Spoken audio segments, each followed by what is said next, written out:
Алда 132 гектарлы басу, артта арпа шәшу агрегаты тагылган. Данис Мөхәммәтҗановның язгы шәшу вакытында көннәре шулай уза. 20 ел җир эшендә ул. Менә без хәзер әле арпа басуында арпа шәшәбез. Әле менә чынлап торып эшли башланган бер генә атна. Менә әйбәтләшеп, нормальләшеп китте, эшләргә була. Дым җитә җирдә. Аллага шөкер. Шәшәргә хәзер. Бу арчаның Возрождение агрофирмасы кырлары. Шәшергәме, тырмаларгамы икән күрсәтмәне монда онлайн гына бирәләр. Эшчеләрнең телефоннарында механизатор дигән кушымта урнаштырылган. Көндәлек бурычлар махсус программа аша шунда җибәрелә. Көн сайын исәпләнгән хезмәт хакы да күренеп бара. Агросигнал приложениесе белән эшлим.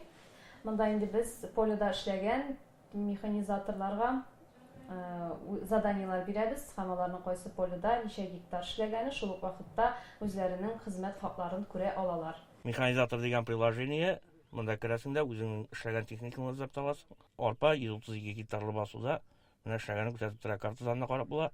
Эшләгәнеңне, оннан соң отчет по зарплате да килеп бара инде. Нәтиҗәсе күренгәч, эшлисе килеп торады механизаторлар. Хуҗалыкта күп еллык үләннәрне тукландырып бетергәннәр инде. Тырмалау эшләре дәвам итә. 8,5 гектар шәшүлек мәйданнарында бөртекле һәм азык культуралары шәшәләр. Быел күбрәк бабавы культураларга күчеп барабыз инде.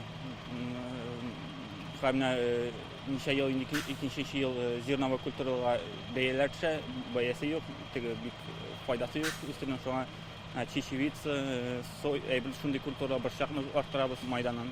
Ясмык арча өчен яңа культура. Аңа быел берничә хуҗалык алынып карарга булган. 65,000 гектар шәшүлек җирләренең бер өлешендә шуны үстерәчәкләр. Шулай ук яңа культуралардан арча кырларында быел җитен, соя, люпин һәм нут игеләчәк. Шәшүгә инде кирип киттек инде, менә әйтергә була бер тоташ бер 4 көн шәшәбез дип әйтергә була инде. Әзәзләп инде урып кеме әле җиребезнең северный зона буларак инде әле шуңа электәге өлгереп җиткән түгел. Әзрәк бер җирдә кирип шәшәбез, кичкенә басып, бер җирдә кирип шәшәбез. Әле шынап торып теге инде дәрөв бөтен хуҗалыкта бөтен техника бөтен агрегат чыгып китмәде, но шәшү бара шулай торып урып кеме пока. Шуңа күрә проценты да зур түгел. Бүген көнгә где-то 8-9% әле шәшү безнең. Татарстанда хәзер барлык районнарда язгы шәшү эшләренә тотынды. Арча кебек әле күптән түгел генә кырга чыгучылар арасында Питрәч, Саба, Ютазы, Әтнә, Биектау, Югарыслан, Баулы, Нурлат, Менделеевск, Яшелүзән районнары бар. Ә менә кайбер җирлекләрдә кыр эшләренең 3тән 1 тәмам инде. Бу Тәтеш, Спас, Түбән-Кама, Мөслим, Лениногорск, Мамадыш, Кама-Тамага, Зәйбуа, Әлмәт районнары. Әгәр узган ел бик иртә керешкән булсак язгы кыр эшләренә, быелгы елны стандарт рәвештә шу күп еллык даталарда дип әйтик инде керешеп киттек. 3 апрельдә язгы кыр эшләрен тотындылар. Ул шул тукландыру, уҗымнан тукландыру эше белән кирип киттеләр инде. Шәшүгә тотындылар 17 апрельдә. Хәзер бүгенге көндә бөтен республикада, бөтен районнарда эшкә тотынды дип әйтергә кирәк. Бүгенге көндә 300,000 гектар тирәсе уже эшләнде. 16% тирәсе. Татарстандагы 2,7 миллион гектар шәшүлек җирләренең 550 меңе уҗым мәйданнары.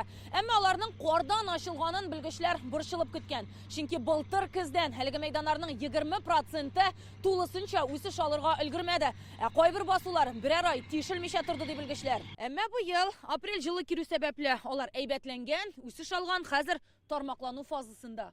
Басуларда шәшү генә түгел, башка эшләрдә бара. Татарстанда кырларга уңайлы микроклимат булдыру өчен шәшү мәйданнары янында агачлар утырту программасы эшли башлаган. Алар җирне эрозиядән саклауга юнәлтелгән. Алар бөтенесе дә шушы эрозия процессларын, җил, яңгыр эрозиясе, су эрозиясе процессларын киметер өчен һәм туктатыр өчен ясалган программалар. Бер программа эшли муниципаль җирдә генә утыртып булгансы буенча инде. Менә монысы яңа программа 2нче ел эшләп килә. Бу хуҗалык җирләрендә булган шушы эрозионный процесслар булган җирләрне урман утыртып чыгу өчен ясалган махсус программа. Бу да уңышны арттыруның бер юлы дип белгечләр. Барысы да шул максаттан мул уңыш алу өчен эшләнә. Язның бер көне ел туйдыра ди халык мәкале. Арча районыннан Рания Абдрахманова, Ләйсән Сәитова, Яңа гасыр каналы.